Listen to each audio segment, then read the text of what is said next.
krásně. Tak jednání, jo? Jo. To se chlastáš a válíš se tam s těma trapkama. Kamarádky, kolegyně v podstatě. Kolegyně, kamarádky. Jo. A co to máš v praxe? No můžeš hádat, začíná to na F. A fialky to nejsou. Nava. Flaška.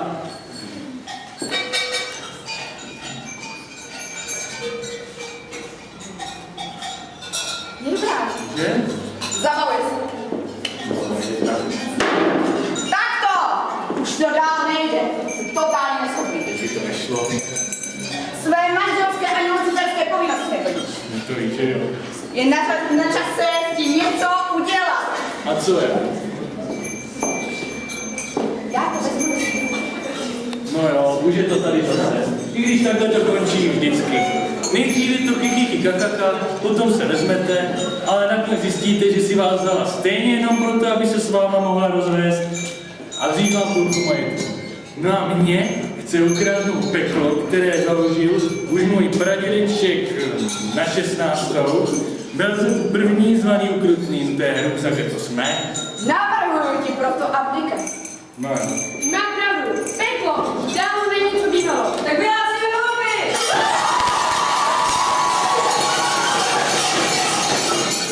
Vůbec není špatný nápad. Kdo z vás si troufá stát se naším novým pekelným pánem? To stará Luciferová nemohla, ne?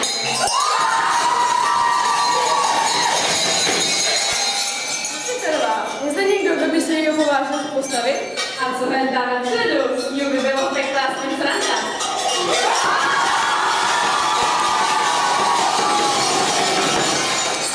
Takže máme dva kandidáty. Vážení smrtelníci a občané pekelného podsvětí. Tímto z moci svěřené mi samým peklem vyhlašuji volby. Kdo je pro Luciferku? A pro smrtelníka?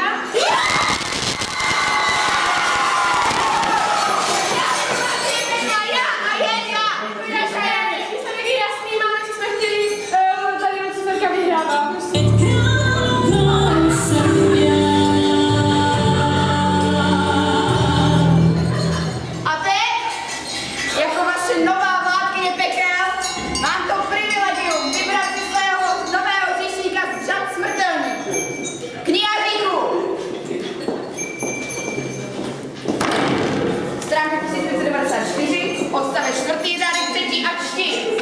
Největším hříšníkem v této třídě je za neschopnost udržet si pořádek ve svém pokoji a za pití množství kofeinu a následnou hyperaktivitu Antonín Pášman.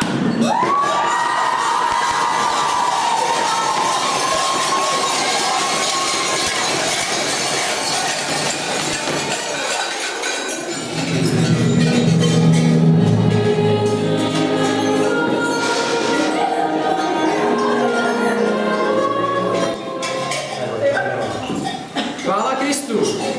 Vy tu sakra. Co tu provádíš tomu nebohému hokovi? Nebohému? Slyšel jsi jeho zápis knihy? O jeho hříších vím, ale také vím, že boží milosrdenství je věčné. Stejně ho já jen tak. Hříšný je, ale kdyby se za něj někdo přimluvil, někdo, kdo ho zná.